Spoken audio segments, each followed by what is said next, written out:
জীবন মরণ বাসন আল্লাহর তো করে রাখছি। এখন আমার কোনো কিছু নাই, আমার অসহায় হয়ে রয়েছি। আমি দুনিয়ায় আছি, আমার মাও নাই, বাপু নাই, জীবন কিছু নাই আমার। আমি দুনিয়ায় আছি, আমি কষ্ট করে আমি রাখছি, গুজামাকে কাজ করে রাখছি। আর কোনো কিছু চাই না, আমার টাকা চাই, আমার 70,000 টাকা চাই। আমি আর কিছু চাই না, আমার মা নাই, বাপ নাই, কোনো নাই। আমি দুনিয়ায় আছি ভাইয়া, আমি অসহায় হয়ে রয়েছি। আসলে আমি টাকা রাখছি, আমি দুদিন কিছু নাই,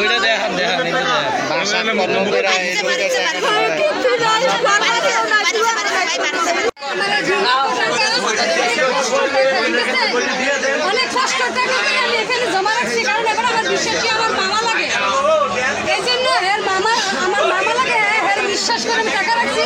আমার বোনের 1 লক্ষ টাকা, আমার 2 লক্ষ টাকা, আমার আরেক বোনের 1 লক্ষ টাকা, আমরা 4 লক্ষ টাকা জমা।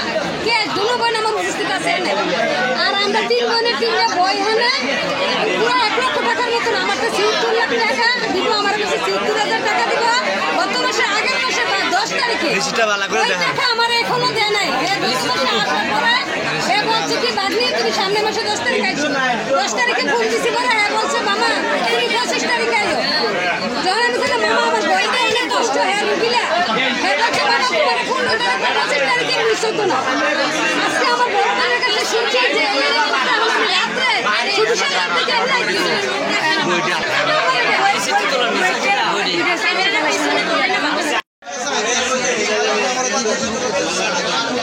ভাই আমার বিস্তারিতটা আপনারা একটু শোনেন। আমার এনে হয়েছে গিয়া এককালীন 4 লাখ টাকা জমা, এককালীন 4 লাখ টাকা জমা। এরপরে হয়েছে গিয়া আমার 50,000 টাকা আবার জমা, এরপরে আবার মনে করে যে আমার এনে 5 লক্ষ টাকা জমা। এরপরে আমার 2টা বই আছে, আমার 2টা বই আছে, টোটালি আমার মিলেইয়া আমার কালীন 9.5 লাখ টাকা জমা, তিনকালীনে 9.5 লাখ টাকা জমা, আর 2টা বই সহকার আমার এনে 12,79,000 টাকা জমা আছে। ঠিক আছে, আমার টাকাটা আমি কীভাবে পাইতে পারি আমারে সেই ব্যবস্থা করে দিবেন। হ্যাঁ, আমার নাম হারুন। আসসালামু আলাইকুম। আমার এজোরাই বিস্তারিত রইল, আরও কিছু কথাও আছে।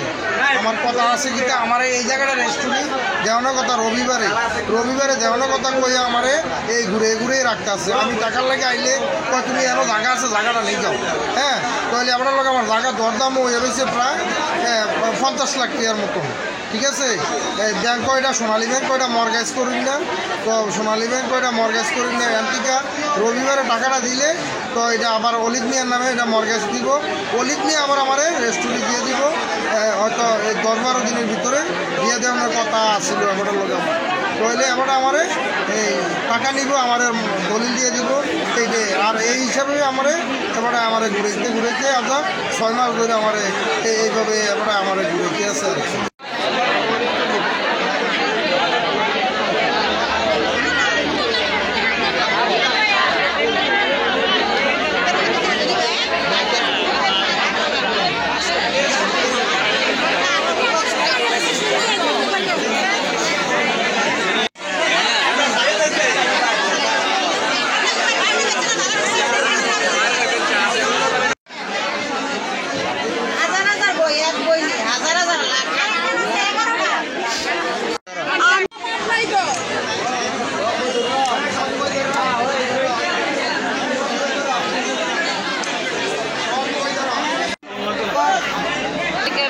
আমি 2 লাখ টাকা রাখছি, খিস্টে রাখছি।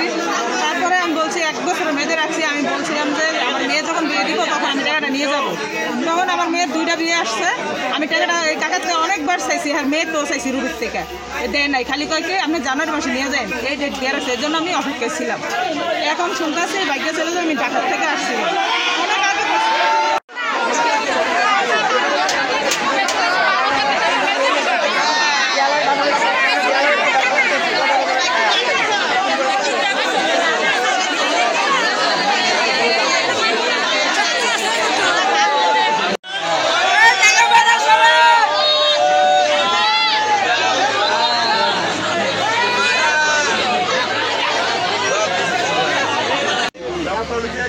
টাকা দিতে সময় আমার সাক্ষী রেখে কিংবা আমার জানাইয়া এটা আমি এটা আমি আপনাদের অন্যায় সেটা বলবো না। যাই হোক, এনে যারা আছেন প্রত্যেকটা মানুষই, বেশিরভাগ 90% মানুষই এনে মানে খেটে খাওয়া মানুষ, এটা বলা হয় আর কি, হয় না।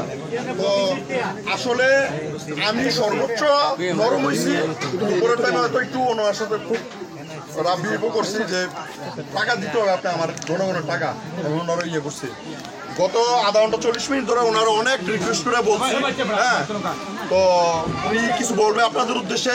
আমি আসলে এখন পর্যন্ত কোন ধরনের মানে আপনাদের কাছে যে উপস্থাপন করবো এরকম কোনো একটা সূরা নিয়ে আসতে পারি নাই। ধরেন টাকা যে দিন না, হ্যাঁ যদি আমার কিছু একটা না জানায় না বলে, তা আমি কি বললাম আপনাদের কাছে? অনেক রিকোয়েস্ট করেও কিছু বলতে পারে না। এখন উনি কিছু ওনার কাছে মনে হইতেছে যুক্তিসঙ্গত, উনি বলতে চায়, উনি কথাগুলো কি বলে আপনারা একটু শোনেন, হ্যাঁ। আর যদি মনে হয় যে না কথাগুলো মানার মতো না, গরম হওয়ার কিছু নাই, একটু দেখেন। আমরা সবুরে মেওয়া হলে আমরা একটু ধৈর্য ধরি। কি বলেন বলেন।